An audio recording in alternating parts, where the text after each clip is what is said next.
Alam nyo ba na maliban sa ang mga bundok ay sagana sa likas na yaman, ang mga ito rin ay nagsisilbing proteksyon sa atin laban sa mga bagyo at baha.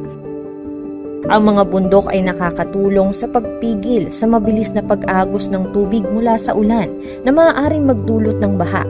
Ang mga ito ang nagbibigay ng natural na gabay para sa daloy ng tubig sa mga ilog at sapa.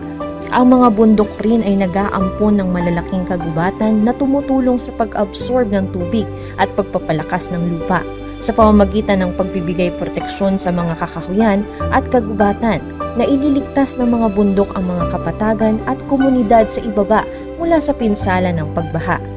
Ang mga bundok ay may mahalagang biodiversity at ekosistema na may sari-saring uri ng halaman at hayop na sumusupil sa pag-agos ng tubig at nagbibigay ng tahanan sa iba't ibang uri ng mga nilalang. Sa kabuuan, mahalaga ang papel ng mga bundok, hindi lamang bilang proteksyon sa bagyo at baha, kundi pati na rin sa kabuuang ecological balance at kapakanan ng mga komunidad na nasa paligid nila.